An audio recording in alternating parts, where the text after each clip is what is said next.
Thank you very much. I should have taken a drink before I turned the cameras on. That's all right. But I really appreciate you being here. We've known each other for nearly 30 years, something like that. Yeah, a long time. Like middle 90s, late 90s or something. Probably right about 97-ish. Yeah. 96, 97. That sounds right. Yeah. I was in Geishaman at the time. 3220 was an Edwardsville band, and then I met those guys, Townsville, Belleville guys, and then started playing with them, Jay Robertson, Greg Bach, Steve Breitenbach. So that was 97, and then I joined Fragile. Jay and I joined Fragile. Yeah. And that was really around the same time.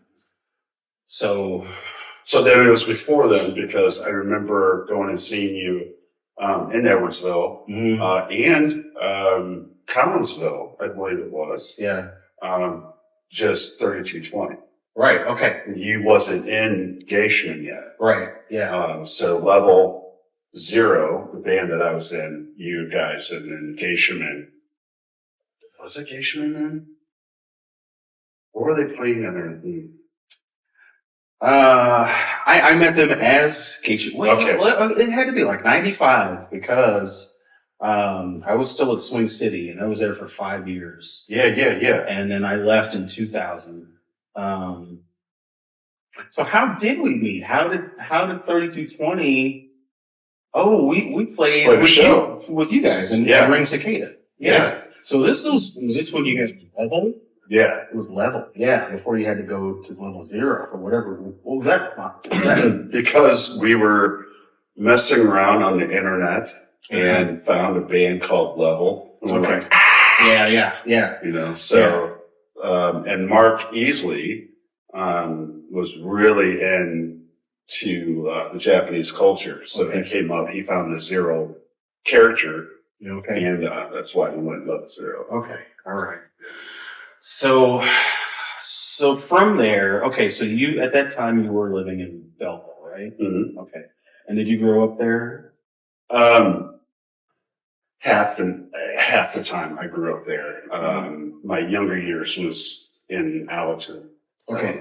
So where's Allerton? So Allerton is, you have St. Louis heading east. You go, East St. Louis, Allerton, Centerville, Belleville. Okay. Wow. I don't think I've been certainly through, like if we were heading south from Edwardsville, either on 157. Right. And then Maryville, Collinsville, farther down, Centerville, and then finally into Belleville. Then you gotta head east yet again to get actually to Belleville. Right. So I guess maybe passing through Allerton. So if you go right now through East St. Louis, and take 15 where you go over the viaduct. Yeah. Right. And there's a four-way set of lights right there. There's like, it's right. You're going to go underneath you can see 255 at that point. Okay. That's Allerton. Okay. Wow. Lincoln, you miss it kind of thing? Totally do. Yeah. So from a little bit before you start going over the viaduct, or whatever you want to call it. Viaduct, yeah.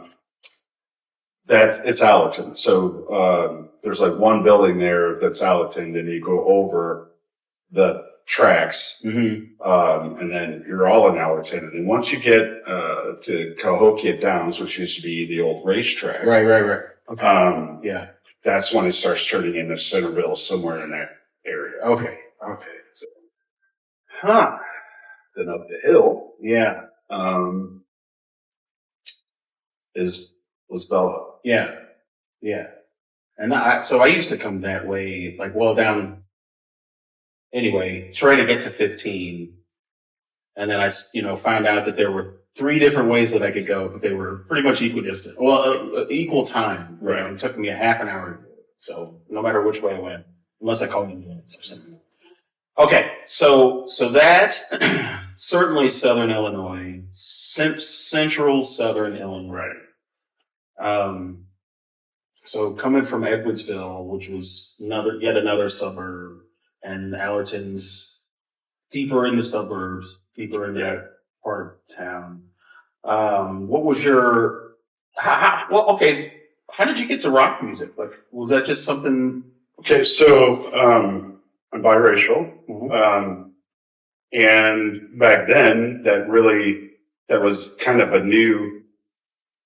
it wasn't new, but it was new. You know what I mean? Mm-hmm. In Allerton, I grew up with the white cultural side of my existence. Mm-hmm. I knew the black cultural side. My uncle on my white cultural side, tried to keep me in the loop of like the difference. Yeah. And back then, it was, excuse the pun, black and white. Yeah. Right. Yes. Yeah. But my uncle didn't teach me as in a negative way. Mm-hmm. He taught me to embrace it. Yeah. But, anyway, he was blind. Mm-hmm. And my mom worked, like 2 or 3 jobs, tried to go to school. She had me young. Yeah. But, so basically I grew up there with my uncle and my grandmother, Mm-hmm. because he was a diabetic. So my grandmother, worked at Steak and Shake. Yeah. And, I grew up listening to, the music my uncle liked. Yeah. So your uncle was white? Yes. Okay. Yeah. Got it. I didn't really know the black side of me. Okay. All right. Yeah. Which leads to we'll get to that, I'm sure, but that led to my ignorance. Sure. Okay. Yeah. Yeah, big time. So, well, saying that triggers this, not triggers, I don't want to use that word, but it makes me think of, learned behavior. Okay. How kids, perfect analogy. So what's the boy's name? They call him X, Elon Musk's 3-year-old son. Okay. And he's in the Oval Office, however that happens, with his dad and President Trump sitting next to him. And the kid's saying, I think you should be quiet or shut your mouth or something like that. Did you even see this clip? I don't watch. Yeah, well, you're probably better off. Okay. So, Musk is standing up in his suit jacket and t-shirt. Keep in mind that they yell at President Zelensky, Ukrainian, for not wearing a suit into the Oval Office, but this dude's got a baseball cap on and t-shirt. Oh, wow. Anyway, so that's a whole other thing. But the kid says Musk is talking to the press, and the kid leans over to Trump and says, I think you should shut your mouth. You're not the president. I think you should go, or something like that. And they caption it, like somebody figured out what he said and captioned it. And then he says something else. Basically, we don't want you here, or you're not in power, or something like that. Wow. So it's hilarious. It's hilarious. This 3-year-old child doesn't know to say this. He doesn't form these opinions. Right. He probably learned these things. So now that brings me to, I guess, hatred or anything is learned. We're copying something that we've heard someone say. Yes. Parroting, basically. Mockingbirds, parrots, children, will hear sounds and then for sure, they mimic what's going on, and then that's how we learn our language. You can learn music that way and all that stuff too. So a conversation that you and I had, all that to say, before you and I met, while you were growing up, you had some different thoughts about black people, right? Yes. Can you tell me about that? Yeah. Yeah. I hated the black race. Yeah. I hated myself because I was part black. Yeah. And the reason why that was because I blamed everything on my sperm donor name. Mm. And believe it or not, oh my God, this is crazy. So in Allerton, had the only white family probably in at least almost a mile radius around me. Really? Yeah, like there was, yeah. And I was the Belleville honky, which I didn't live in Belleville. Yeah, yeah. I was so many different names. So like, I was called, the wannabe. Yeah. N-word. Yeah. And just for the record, I don't think anyone should ever say that word. Sure. So even back then, well, no, I just lied. Yeah, I did use it back then. Okay. But only when I was extremely mad, right? Yeah. But, anyway, so I hated black people. I hated myself. And that caused a whole lot of,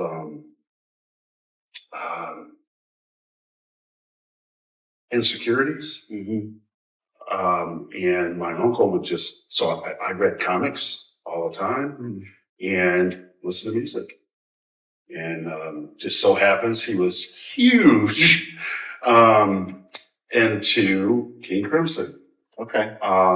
We had this little blue box, right? Yeah. And I had a white extension cord. And, you open it up and it was this little bitty plastic thing, that looked like an F, right? Okay. Yeah. And you could put these little round discs on it and play them. Yeah. And I remember I used to get and they had like this little bitty speaker thing on the back of it. Yeah. And I used to take it and run outside with it. Oh, wow. Yeah. And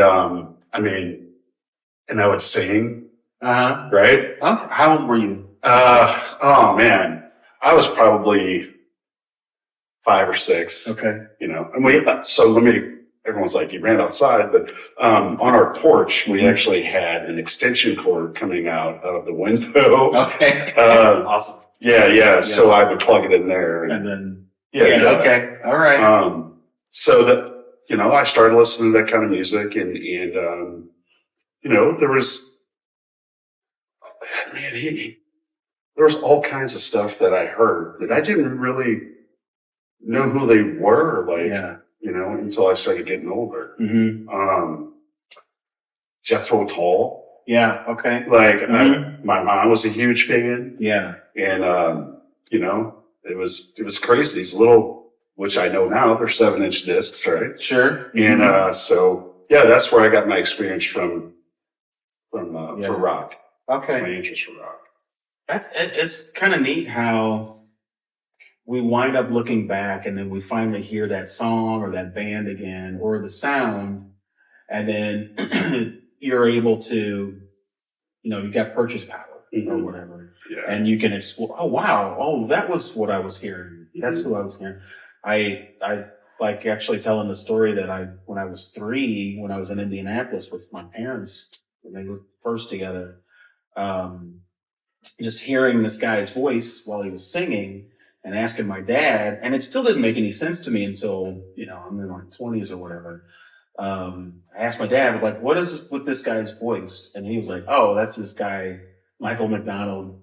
It's the Doobie Brothers. And, I always say that I wish I could have asked my dad what he thought in that moment. Like, your 3-year-old son heard this distinct voice that is like, somehow legendary, or whatever. It's the butt of a joke, but he's one of the most recorded voices in music history. Yeah. And I got to hear it and then it finally clicked so many years later. So like that, you're coming across King Crimson and all of these bands. Okay. Well, that's really cool. I do love hearing those origin stories. And that makes so much sense for the music when I met you that you were playing and us connecting and it's like, dude, how are you doing this? And why is your hand? Oh Lord, you're going to bring out the pinky? Oh dude, what is happening to his hands? How does he do that?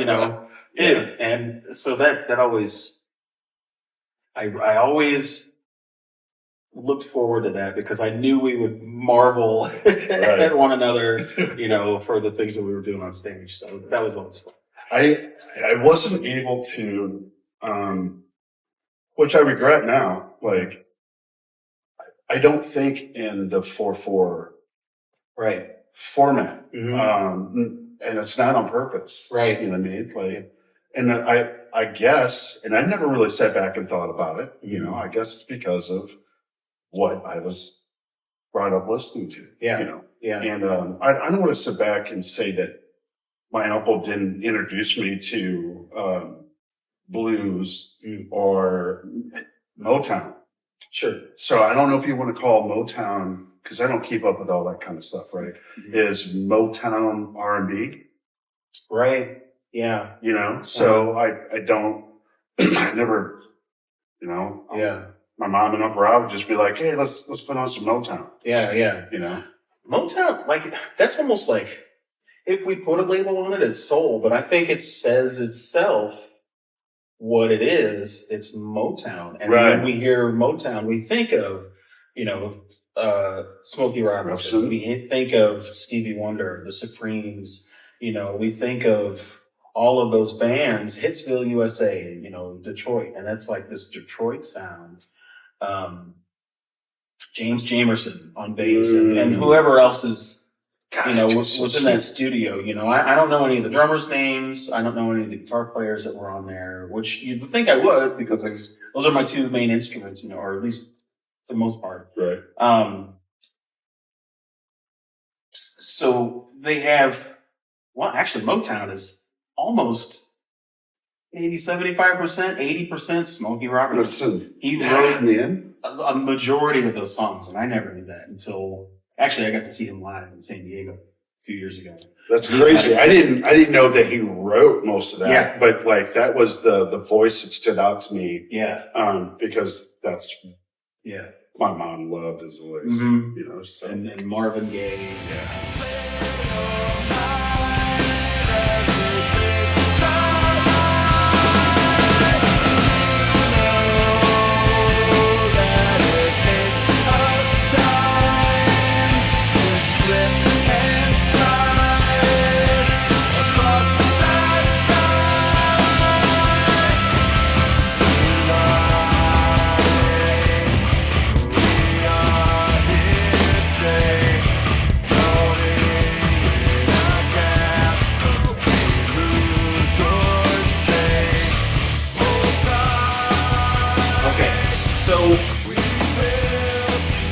Heard rock. We've heard, royally. So rock is established. And I grew up hearing all sorts of stuff. Like my aunts loved Magic 108, and that was, I guess, St. Louis area's R&B station. Yep. And then I had a friend turn me on to 103.3 KHT.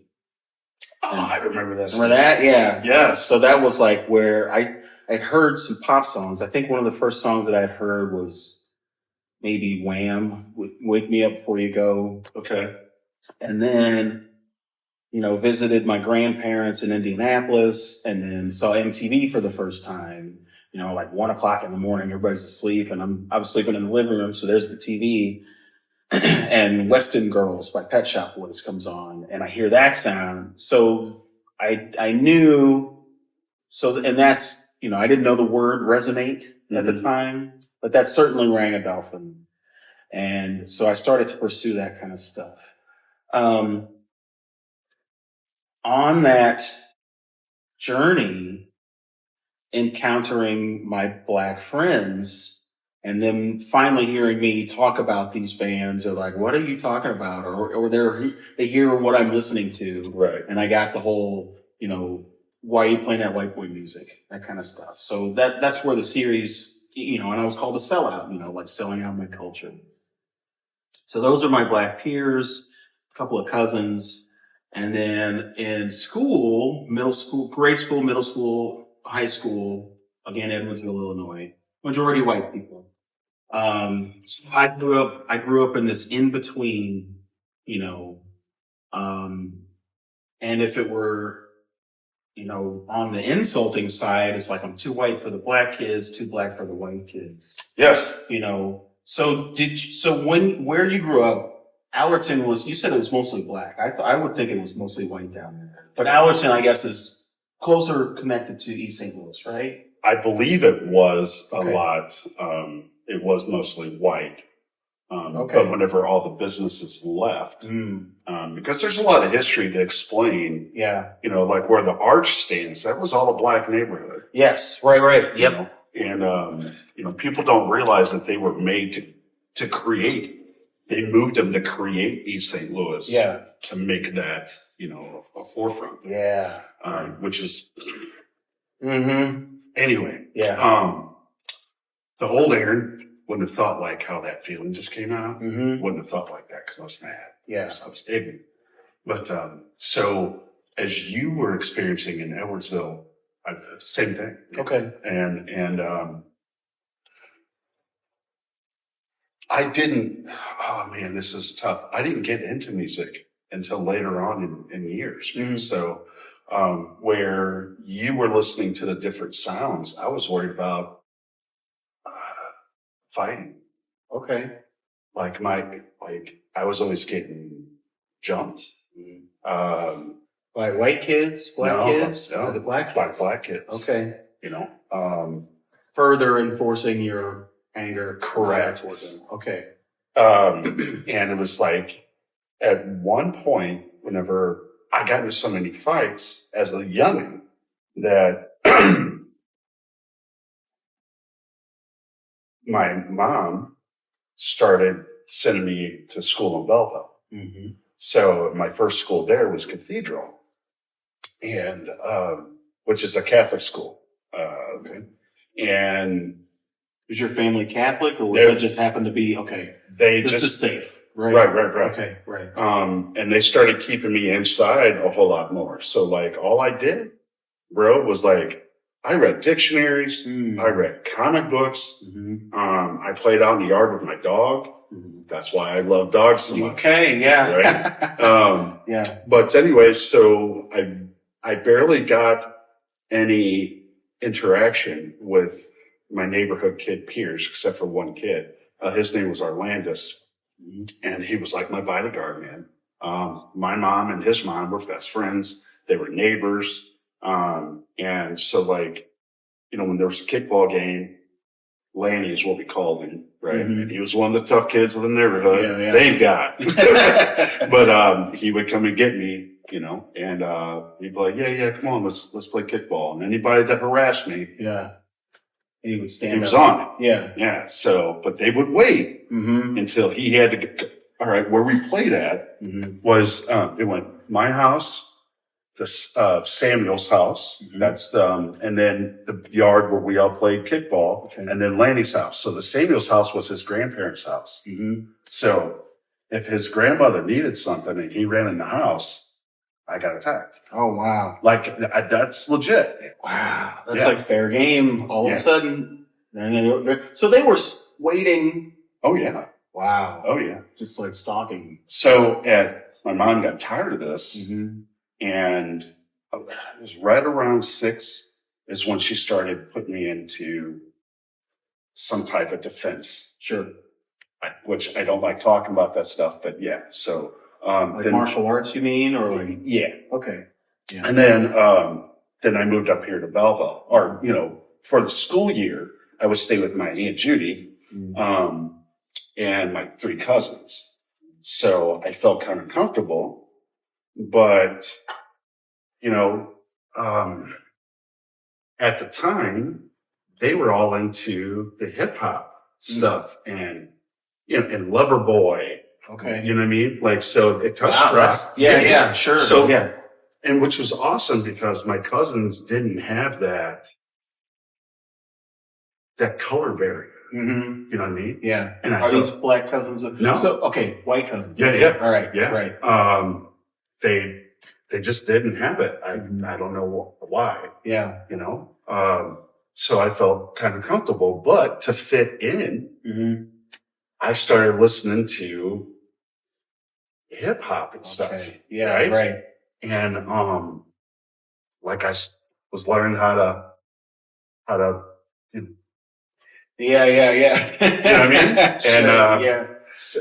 I wasn't good at all. But, anyway, so Yeah. I tried to fit in and then going to school, because when I first started going to school at, where I was at, there wasn't any black kids, you know? Okay. So I was defensive.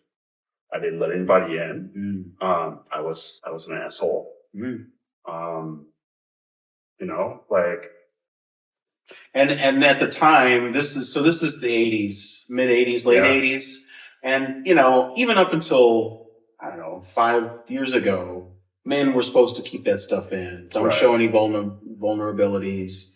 Don't show fear. Don't cry. Win. You know, especially if you're on a team, you know, have coaches or your dad or something like that. Yeah, we didn't all get trophies. Right. Sure. Yeah. But, so, this was probably, I'll tell you, it was probably 83 to 87, 82 to 87 that this kind of behavior went on and affected me. Yeah. And then I met some guys, in sixth grade or going from fifth grade into sixth grade. Cause I went to almost every, public school in the district because my aunt moved all the time. Okay. That's a whole other program, right? Sure, yeah. But anyway. Yeah, man. I got all the time, but. Yeah. But, anyway, so like during all of that, I met these guys and they got me into thrash metal. And it made a whole lot more sense to me. And I felt even more comfortable, because there was one guy that didn't treat me like I was black out of my peers, besides my cousins, you know? Yeah. So he became my best friend. And that's Levi Wallace, as you know. Levi? Yes. Okay. Wow. Yeah. Yeah. And dude, when I'd known you, and then I think you introduced me to Levi. What was his brother? Ian. Or whatever. But you and Levi, it was like you guys were brothers. Yeah. For sure. Wow. So then that whole rift. That's why it so bad. Oh my God. Dude, that makes so much sense. And that was why it was that was monumental. Yeah. I remember when you were going through that and, you know, seeing him running, I think he joined some band. He joined a band called Stella Mora. Like maybe it was a few years after, like you guys, you know, had the row. And just, it changed. Something changed in you for sure. It did. Because that was such a huge, like, how could you, you know, and we won't need to go into, you know, what that was. Wow. I could have sworn, you know, that you maybe were brothers or something like that, you know, because you did tell me that you were adopted, right? No. That wasn't, okay. I said there's a couple of friends of mine that their families have adopted. Got it. Okay. You know what I mean? You ain't taking shit literally. But yeah, you know, because I hated my color, hated myself, the more I threw myself into a white culture, you know, it was like the more I felt like I was like an Alabama tick, like I was hidden. Yeah. You know? And I could stay out of the limelight until there was an issue. And then I could solve that issue because I needed that, or I felt that I needed that because I was anger. And which was, oh my God, I've wasted so many years with that, bro. And loyalty and standards and morals. I think the biggest lesson I learned out of all this is that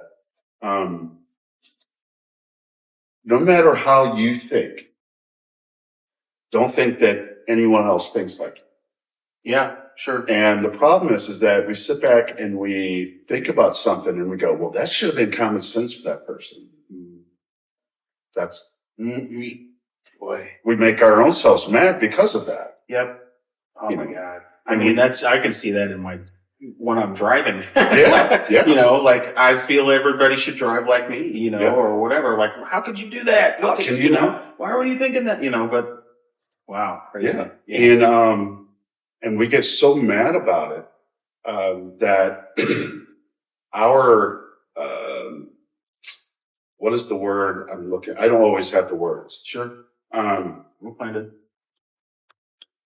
I'm thinking here. So that's it. We get so mad that they don't understand how to think, and we think that they should think or they should already know, that we hate that person for no reason. Yeah. And then we start blending that in, our hate, to whatever culturally. The stereotype? Yeah. Sure. You know? So all people are ignorant in this way. All these people, because of this one person. Yeah. The sight of this person makes me feel like they should think like I do, they don't, or they should think like, well, I'm trying to connect it here. You got it though. Yeah, right, yeah. Sure. Yeah. So all people, they all must be like this. Okay. And I think that's a common misconception, misinterpretation that everybody does. Yes. And then, well, all black people are this, all white people are this, all Jewish people are this, all Chinese people are this, you know, Asian people are this.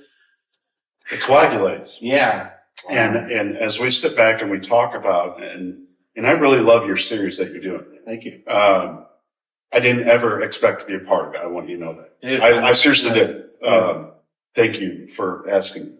But everything, the way that I think about things is everything coagulates. And we cause the racism. We cause not us as in our color, us as a people, as a person. Mm-hmm. And we keep it going. And, you know, every stereotype, there's a reason for it. Yeah. Right? Yeah. And it's one person. Yeah. Right? Yeah. And oh my gosh. Yeah. Yeah. And what happens is now, all right, real fast. You're married, and a wife keeps coming home, or the husband, you know, whichever, keeps coming home and telling you about this one person that they just, man, right? And this goes on for like 3 months. Mm-hmm. And so you are like, I hate this person. Yeah. I've never met them. But I can't stand them. I can't stand them. Right. Yeah. Right. Yeah. And you go to the Christmas party, and your significant other and this person are just sitting there cracking jokes and having a good time, and all of a sudden I'm supposed to just shift. Yeah. Right. And like this person. Yeah. But your bias lingers into So that is what coagulates. Yeah. Wow, man. And and you know, you can, you know, a best friend, or like, say we're talking about, you know, a boyfriend or a girlfriend, or, you know, these other significant, you see, you know, women, maybe some women or something like that. Girl, you know, this man ain't shit. Men ain't shit. Women are, you know, that woman ain't this, right. You know, or she doesn't do that for me. Women don't do this. And then that's just what, wow. I mean, we're solving world's problems right here. Yes. Yeah. And I'll tell you, man, before, and I'm not going to preach, right? Sure. We're just talking, but, before I had a certain mindset, before I get rid of my ignorance, there were some people that helped me change that. Yeah. And you are one of them. And I think I told you that before. Yeah, we talked about that. I fought it. Mm-hmm. I fought it for a while. Yeah. My buddy, his name's Larry, and same way. Like, you know, I fought, and I'm like, you guys are nothing like my best friend down there. Yeah. You know, you guys are nothing like the people that are, you know, dogging me because I listen to a certain kind of music or I dress a certain kind of way, you know. What the hell's going on? Yeah. Right. Yeah. Like, what's wrong with you? Yeah. A lot of people miss that too. There's a chance they missed the chance to say, oh, okay, maybe I just misjudged based on one person. But some people will say, I've heard it even too, you know, somebody will say to me, oh, you're one of the good ones. It's like, wait a minute. What if, just imagine that none of these people, none of the people that are my color have anything to do with the way you think they are. You know, it just happens to be something some nasty person told you one day, or maybe the one person that did that to you, maybe they were a piece of shit. Maybe they were. Had nothing to do with the skin color, had nothing to do with their gender, had nothing to do with whether they were wearing sneakers, high heels, or whatever. Right. You know, what if, what if you're the problem? Yeah. Wow. My Uncle Rob always told me, you just said that. He's like, you know, you can sit there and point, you know, at somebody. He's like, but remember, you got 3 fingers pointing back at you. I love that one. Yeah. Yep. You know, Yep. and, you know, so if you ever see me point at somebody and I go like this, I mean, I'm not doing the high heel. But anyway, yeah. So, I've taken, you know, this happened many, many years ago. And I took that whole thought process. Like I would tell black jokes. I hated them.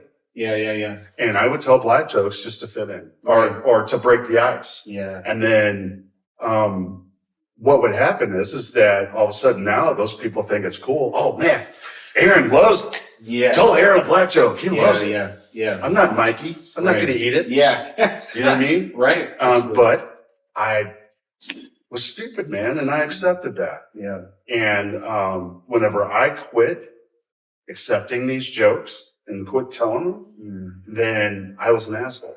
Right. Sure. Right. I've heard people, and maybe you have too, like, you know, they'll even start a sentence, start some statement. You know, I don't want to sound racist, but it's like, then don't say it.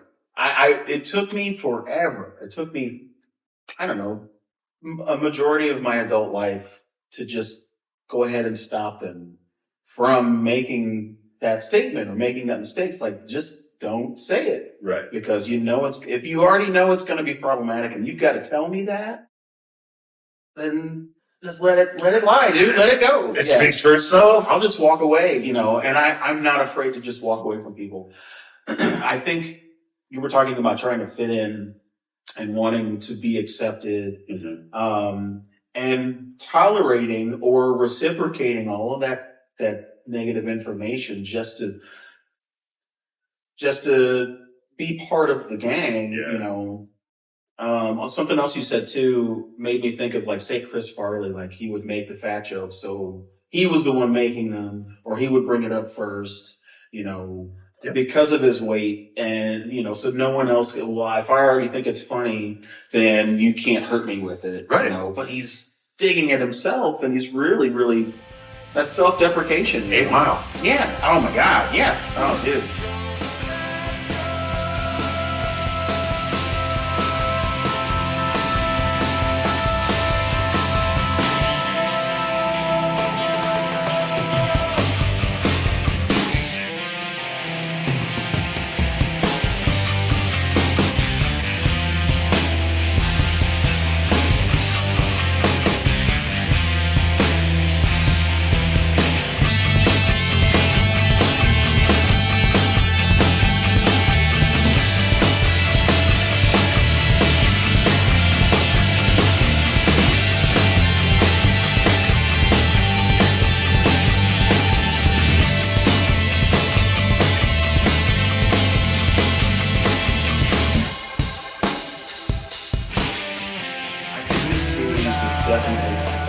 This has been a catharsis for me, you know. I know there's a lot of people that have been able to get on camera and tell their story too. Right. But like hearing just as much as important as seeing representation of my skin tone on stage playing the music that I resonate with, you know, hearing these stories of maybe not fitting in or the awkwardness or trying to fit in and really working harder than you need to. That's been something for me too. Right. But I mean, you know, it takes a lot of us so long to really open up to it. And then it takes a lot of us a long time sometimes to recognize, you know, what's going on too. Yeah. So that's that whole healing process. So when did you start coming to terms with, okay, I'm, you know, well, you're part black, half black. You know, when did you start embracing and just feeling best about yourself? Okay, so I just hit my 30s. Mm-hmm. I want to say 31, 32. Okay. And I was heartbroken. I was broken over, said incidents and things that happened in my life. And I finally came to a point and was like, wait a minute, man. I'm chasing my tail. I have to make a change. And, my eyes being opened, and more people, you know what I mean? Like, yeah, this is so weird and I'm so sorry, but, once you touched my heart and my buddy Larry touched my heart, more and more people were able to touch my heart. Yeah. Yeah. And, and I don't mean just by color wise, like you guys made me see people in a different spectrum. Yeah. You know? Mm-hmm. And, so I started seeing everybody in a different spectrum, even myself. Mm-hmm. And I was like, I'm not going to accept that kind of stuff anymore. Yeah. Like a joke is a joke. That's great. Right. As long as you're not telling the joke to be negative or condescending. As long as nobody gets hurt. Correct. Yeah. And back to what you were saying about you're the good one. You're one of the good ones. I have corrected people for going, man, I was in the grocery store the other day and this fucking black kid. All right. So let me, I'm going to let you keep going with what you're going to say because you're letting me know what you're coming out of the closet. Yeah. And you don't even realize it. So no, please go ahead and do that. Well, I didn't mean it. You did. You did. You did. You didn't know you did, right. But you did. Yeah. And why couldn't it just been a kid? Oh, that's right. Because what you're doing is you're manifesting in your head what this kid did with the stereotype that you feel that he should have done. Yeah. Or he was going to do. And that's cool. Mm-hmm. You have a learned fear. But to be my friend, we can be acquaintances. Yeah. I know where to keep you now, but to be my friend, you're going to have to unlearn that fear. Yeah. Wow. I'm piggybacking here, but someone that I know, I've known for a long time, and we've recently come back into each other's spheres too. Okay. He said, he used the word, and he's a bit older than both of us too. I'm 50. I'll be 50. Okay. The 28th. So I think he's 57, something like that. Okay. And he said, that's not that old. And he said, this colored guy, came in and blah, blah, blah. And I said, you still use, okay, wait. and it was that moment, and I knew, I know I have changed a lot of things. And as far as my boundaries go, there is no exception. Right. You know, you're either going to stop right where you are, or it's just that's the end of our relationship. You know, and I told him, I said, okay, that whole story was fine. Just like you were saying, why did it matter what color he was? The fact that you used the word colored, you know, it's not 1955, dude. Right. You know, it's like he could have been a black person, but all this whole thing had nothing to do with him being black. Why couldn't he just been a guy?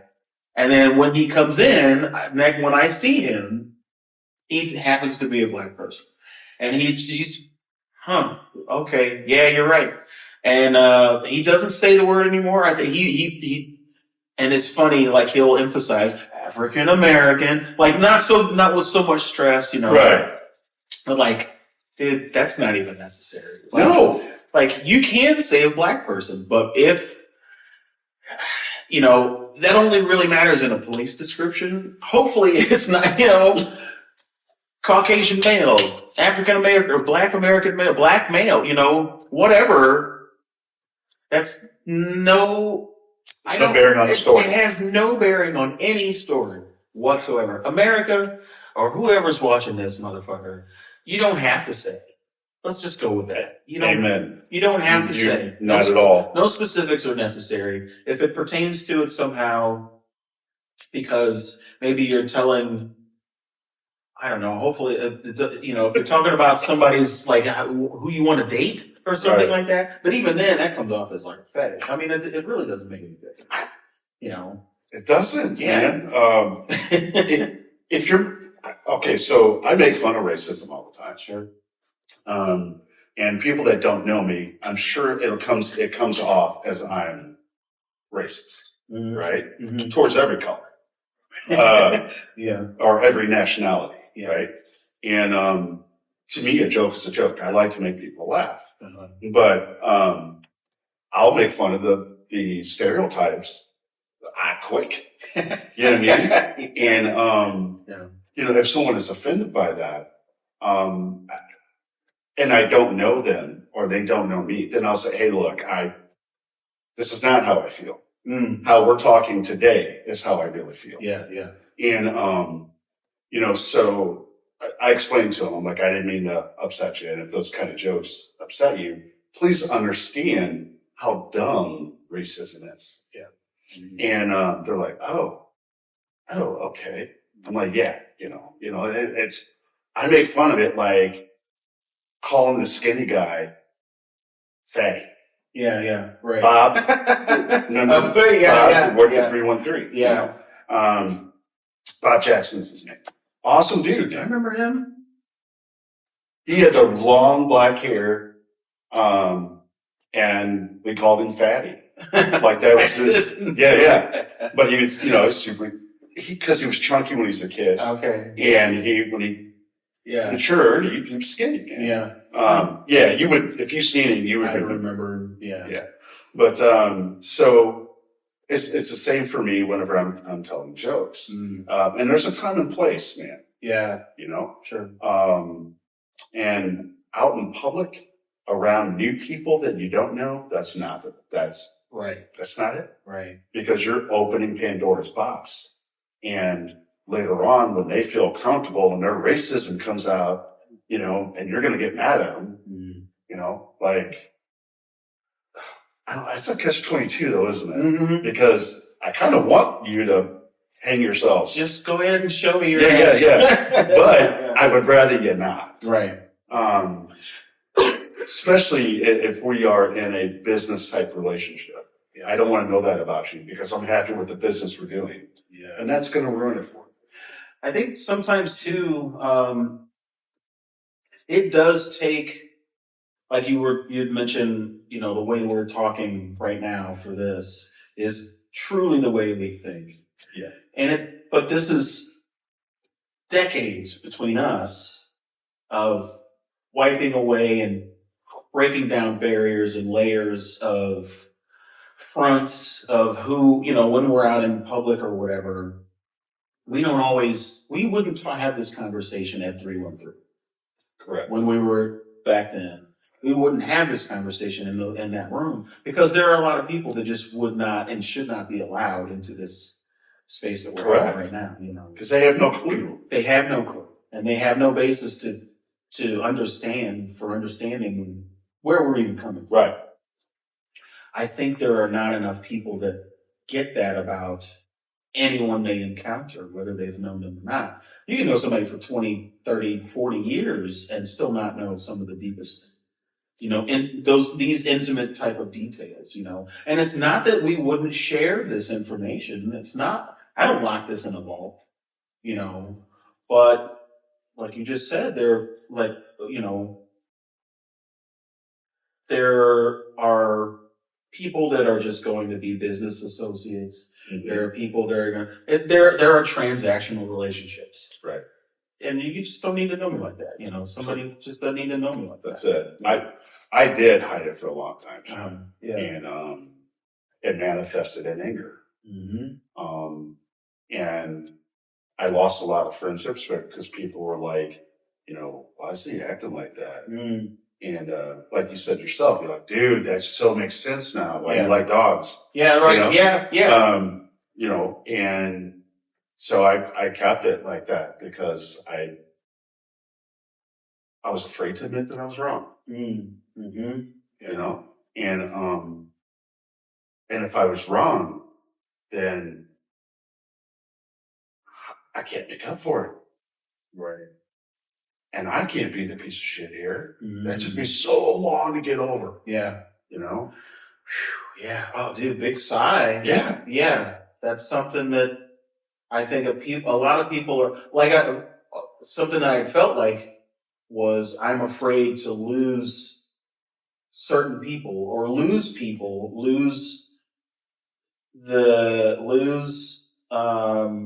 you know, maybe the reputation or something, lose people's perception of me, you know, by speaking out in truth. Yes. Yeah. Because or admitting that I was wrong. Yes. Yeah. Because remember, you've known me for a long time. Mm-hmm. I lived my life on integrity. Yep. Loyalty. Mm-hmm. And not lying. Yeah. You know what I mean? Like if somebody walked up to you and said, "Man, Aaron said this about you," you could go. He would have said that right to me. He didn't say that. Yeah. You know, 100%. Yeah. Yes.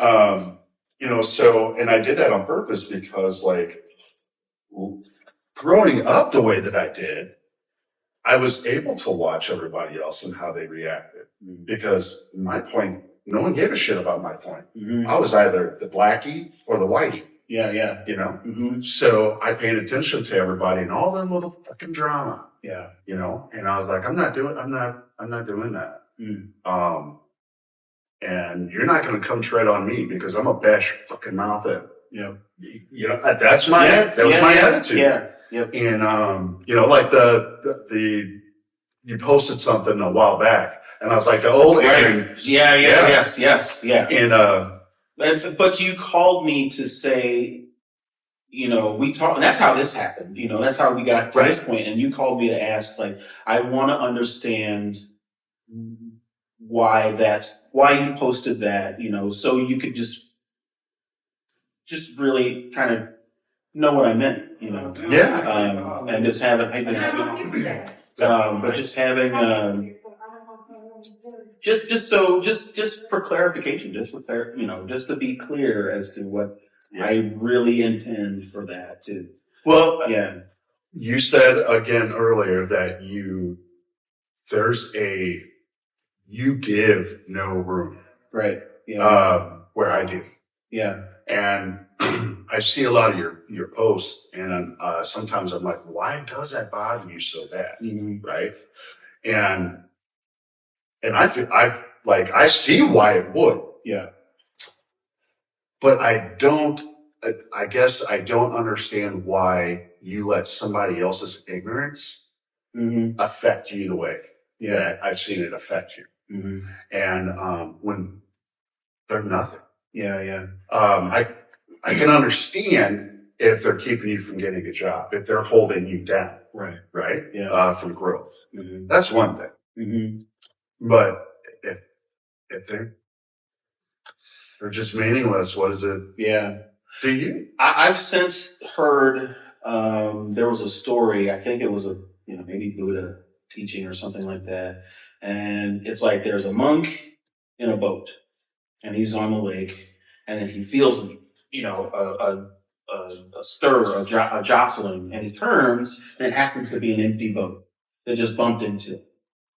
And I think the monk was upset or something like that.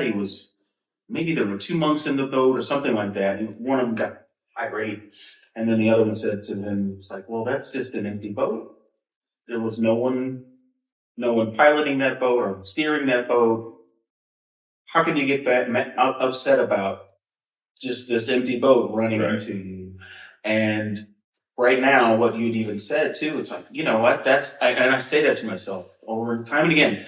My neighbor, was just loud and bumping me. It's like, you know what? Empty boats, man. Empty boats. He doesn't know this. Or some driver cuts you off or something like that. Or whatever circumstance. Like, it's an empty boat. Don't let it, harsh your mellow, as they would say. Yeah. Did it put a hole in your boat? Right. Yeah. It didn't sink the boat, it just bumped into me and just, I might have been meditating or something. The monk was meditating or whatever, something like that. So that there is a lesson in that. And, some ignorant fool, sometimes I'm the ignorant fool, and especially after that conversation that you and I had too, that does change some things. But I think when I post some of those things, I know that when it's, say Facebook or something like that, or Blue Sky or whatever, it's like I am preaching to the choir. Right. No one that, frequently watches Fox News is going to see that or even want to watch it or even want to comprehend it, So really, who am I talking to? Right. Me. Yeah. You're talking to me. Yeah, sure. And the reason why I say that is even if you're just throwing an idea out there. Yeah. Right. Goofy ass me, overthinker. Yeah. Right. I don't think that you're upset about something right, all the time. Yeah. But I go, oh man, I just put myself in that situation. Right. Yeah. In my head. Yeah. And I got to figure it out. And what I do is it's like a Rubik's Cube. Yeah. Okay. Whenever an idea like that comes out, it's a Rubik's Cube. I see it, but the colors are all messed up, dude. Yeah. Yeah. So I run in my little cave and I'm like, right? Yeah. Mm-hmm. And I come out and I'm like, look. Yeah. Yeah. And everyone's like, yeah, you got the yellow. Right. Mm-hmm. Oh, crap, just found other sides. Yeah, yeah. You know what I mean? So I go back in and like, right. Yeah. And I come out and now the yellow's gone. But then I got green. I got the green. Yeah, yeah. So, I like to do those kinds of things. Yeah. I love puzzles and stuff like that. So, math rock. Yeah. But, so like, that's why and that other day, as a Black person, thinking the way that I do, and I don't pay attention to all the news media, as you know. And I don't listen to what they call Black music, right? Yeah, yeah. So I don't understand a lot of things that are going on. Dude, you're like the kids that are in school now and understand TikTok and all that shit. Like you just have a mind for it, and you are around the public way more than I am. Right. So I was actually calling you to get some understanding, not understanding about you, but about the situation when you're kind of talking. Yeah. So I could go, should I have an opinion on this? Right, dude. Yeah. It's funny. I hear that too. Like, good on camera, good on, with social media. And the picture that I have in my head is, remember when you're on a fixed speed bike, you're going down a hill and you got to let your feet go off the pedals because it's going to lose control. I'm hanging on. I'm just hanging on, and really trying to learn everything I can too. And I think learning things about the people that I interview teaches me something about myself. Gotcha. And especially that conversation too. And this last couple minutes of this, of this interview, of this episode, like it's certainly teaching me things about the way I'm possibly perceived, the way, a deep friend, like an old friend, dude, we're related, we're brothers. I feel that way too. Yeah. So, and knowing that what I say publicly, how it affects maybe either raises questions, it might inspire someone, it might upset someone, whether they're a stranger or whether somebody that I love dearly, words do have power, and, social media has power, and, a song has power, silence has power, because if I never spoke to you again, that would be a profound, or if we never spoke again, dude, there would be just a tear in my heart, Sure. So I think our growth as we've become men, from when we were in our early 20s, and I'm glad those parallels, I'm glad we've had those. I don't think we'd be connected if we weren't evolving, somewhat equally. You know what I mean? Yeah. Like if either of us were hanging on to, I'm angry about a lot of things that are happening these days, but I do something to change the situation. Right. I hope so. Right. You are, bro. Yeah. Sorry, I didn't mean to. No, it's fine. Big time. Because for you to upset, for you to teach, inspire, any of those adjectives, the people that are affected by you have to respect you first. Yeah, right. If they don't respect you, just like the people that are saying things to you that bother you, right? You have to respect them or else it wouldn't bother you. Right. So, with that being said, what you say does affect me because it teaches, you teach me, bro. You keep me up to date on what I probably should focus on instead of, handling things like the ostrich syndrome. Yeah. So yeah, thank you. Dude, thank you for saying that. I mean, and it's funny too, we don't realize that we're filters. So, I mean, maybe the way I think about something that I hear, and if I regurgitate it or reiterate it or instigate, there's that thing, that learned behavior, if I'm, maybe you see my reaction because you know me so well, you see my reaction on whatever situation, and that is information for you too. Yes. Of course, you are the person that will go research it yourself. I know you. Yes. You will okay, let me learn. This meant something to this man so deeply that he had something to say about it, because I could talk about all the shit. Right. But the one thing that actually affects me, I will certainly speak on. And like you just said, okay, well, I'm going to research this. I need to know more about it. Yeah. I have to keep that in mind. I do have to keep that in mind. And thanks to you, Cool, man. dude, we're moving each other forward, as every time that we see each other. So a lot of it, so I'm not, my music, that I'm doing, which is crazy because I'm in my own, and what I'm saying crazy because of why I finally just said I'm doing this.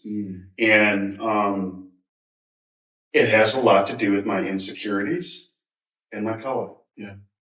And I felt for a long time like I wasn't the musician that everyone wanted to come play with. You know what I mean? And, and I kept battling with it because I was like, all right, so maybe it's my talent, lack of skill set or the way that I think about things, or maybe it's my color. Right? Yeah. And my so-called clique that I'm with are just hanging out in the closet, man. But then I was like, well, no, because I'm going to go back to my skill set sucks because people love J-Mo Chandler, you know? I guess, yeah. Well, I'm just, right, yeah. I'm in my head, remember? Yeah, sure. Mm-hmm. You know? I'm like, so no one ever really asked to jam with me. So, you know what? I'm going to make music for myself, and I'm not going to care about what anybody else thinks or who they think it sounds like or, whatever. Yeah. Like, I'm just going to do me, and people want to be a part of it, then so be it. Yeah. And I didn't want that EP, the project that I do, Ignite the Skyline, Andy Carline. But anyway, I didn't want anybody else on it but you. You know? Yeah. And that's... I appreciate that. Yeah. And that's why I sent it to you. And, I was like, pick a song. You're like, I don't know, just throw me this one. I was like, all right, whatever, yeah. Here you go. And I didn't care what you played on. Yeah. I didn't care if you hit nothing but wrong notes. You know what I mean? Yeah. I jammed. I recorded with Chandler. Yeah. That's what I wanted. Yeah. And I got that. So, race ended up playing a part in creating Ignite the Skyline. Yeah. Wow.